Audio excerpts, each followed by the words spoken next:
And to finish up our origin character build series, we have Doomhammer Minx. Dual-wielding 2 Warhammers that cause a slurry of additional elemental damage, he's able to raise the dead multiple times and then add to his horde.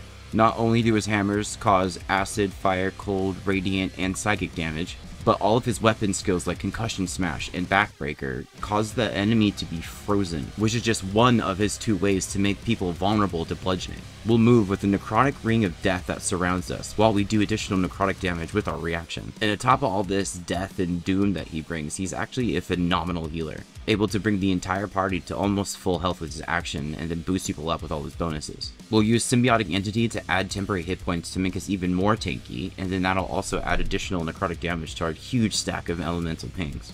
This video was sponsored by me! We have a new t-shirt to add to the heavy metal line. I've been making metal band album cover inspired D&D spell t-shirts, and when you say it all out loud like that, it sounds really dumb, but I think they're pretty cool. The Roll for Booty store has free shipping for anybody across the planet, except for North Korea. The newest one to get added is Eyebite. The future spells that get chosen to make into t-shirts will actually be the people in our adventure or higher memberships to the channel. Leave comments to what spell you want to see made into one next, and we'll have the memberships take a poll when it's ready to go. I also pick one person on the adventure list to win one of these for free every Sunday. If you want to join that list, the link is also in the description. Anyway, enough of this. Let's go into the build. There'll be chapters below if you want to skip around.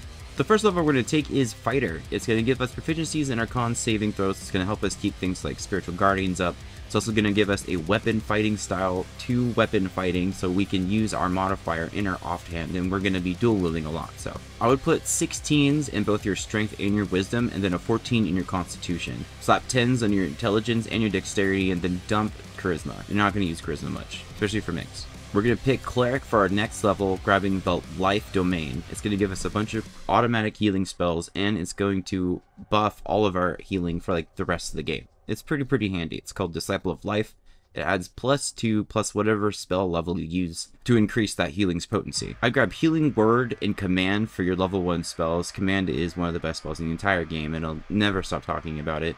Being able to skip people's turns will always be invaluable. And Disciple of Life basically turns Healing Word into a full Cure Wounds, but it uses the bonus action. The next level opens up our Channel Divinity, giving us Preserve Life. Preserve Life is a massive AoE heal that is 3 times your character's level, not your cleric level, your character level as a total. Next level in Cleric opens up 2nd level spells. Definitely grab Hold Person. Hold Person paralyzes somebody, making all melee attacks and ranged attacks, as long as they're close enough, an automatic hit, and it's going to be a critical hit. For a dual wielding person, that is absolutely massive, especially since you can use your main action to force the hold, and then your bonus action to hit him with the big ass hammer. Next level in Cleric opens up our feat. We're going to grab Dual Wielder. Dual Wielder lets us hold 2 weapons in our hands as long as they don't have the 2-handed weapon tag. Now we can hold 2 versatile Warhammers at the same time and increases our AC by 1. Our next Cleric level opens up 3rd level spells, and definitely grab Spirit Guardians. It creates a ring around you that you get to choose to be necrotic or radiant, and it does damage as soon as they enter it and if they start their turn into it. Mass Healing Word is also a really good option, especially since you get to add a spell level +2 plus your wisdom on top of that d4 for everybody in range. Our next level goes into Druid, and our first level in Druid doesn't give us much. Long Shredder could be useful, Thunderwave also could be very useful, but the next level in Druid is going to give us a ton. We're going to pick the Circle of the Spores, giving us a bunch of new abilities. Number 1, Halo of Spores, allowing us to do damage onto other people as long as they're in range with our reaction. It also gives us an action called Symbiotic Entity that takes up one of our wild shape points. This gives us temporary hit points. It adds a d6 of necrotic damage to any of the type of damage that you're doing, increases your Halo of Spores by another d4, and because it's a wild shape charge, all of these will return to you on a short rest. Our next level in Druid opens up 2nd level spells. I definitely suggest taking Spike Growth and Moonbeam. I also suggest you playing around with Gust of Wind. I don't see a lot of people using it a lot online. It's really great. I mean, it doesn't do actual damage, sure, but it does yeet them pretty far away. And if they fail their save, they're now considered off balance, making all attack rolls on them with advantage. Our next level is going to give us a feat, and I suggest taking our strength up to 18. The majority of our damage is going to be coming out of our hammers. I mean, sure, there's going to be a lot of spell damage, but it's going to be sucker safe. You know, if they pass their save, they're still going to take some damage. That doesn't work with a hammer. If you miss, you miss. Our next two levels in Druid, which are going to fill out our 12, give us two new additions to the whole Doomhammer aspect, and that is Raise Dead and Fungal Infection. We can now, with two different actions, use a corpse and modify them into a zombie that will follow us. Except for, at this point, we have 12th level spell slots, so Raise Dead can actually bring ghouls and ghasts, therefore making people paralyzed and giving us additional ways to land critical hits. You don't need second attack when you have a horde of zombies behind you.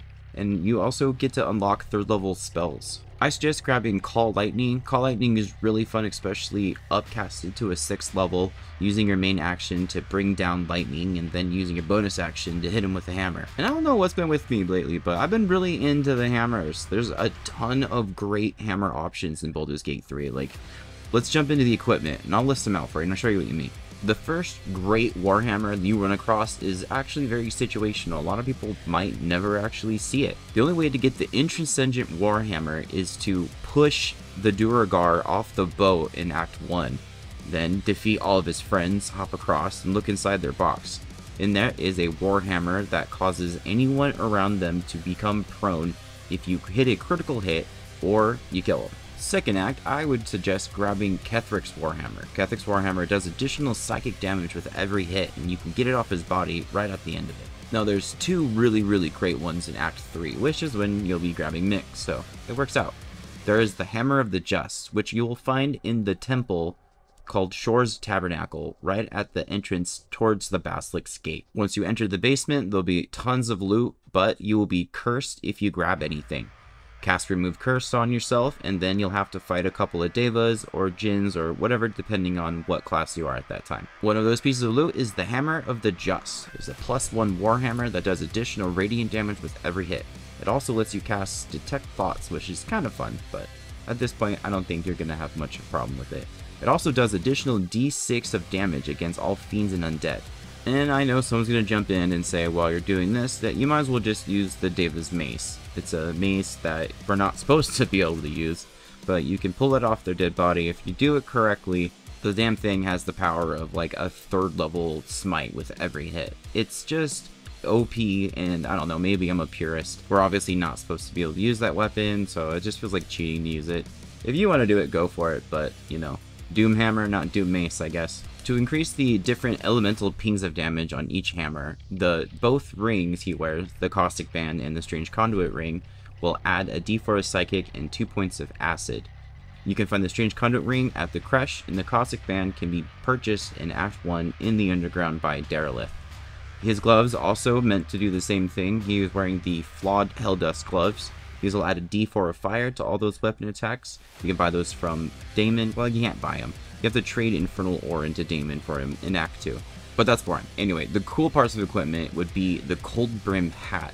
Once a turn, applying any kind of a condition to a target will also apply 2 stacks of Encrusted with Frost. Encrusted with Frost stacks up, and once it hits its high point, it does cold damage and freezes them, making them vulnerable to bludgeoning. In Act 2 in Moonrise, you can find this in the secret chamber in Balthazar's quarters. The other part of equipment he has to make people vulnerable to bludgeoning is called the Amulet of Branding. This amulet gives you a bonus action that you can do once a long rest called Brand the Weak, making them for a select amount of turns vulnerable to either slashing, piercing, or bludgeoning. You can take this off the Schrader's body in the Creche. It's a super good item to have on someone with fast hands like a rogue with dual crossbows, but it was a ton of fun of just lining up different ways to make people hit double damage, and then I'll slap a whole person on them so it'll be a double damage on an auto crit.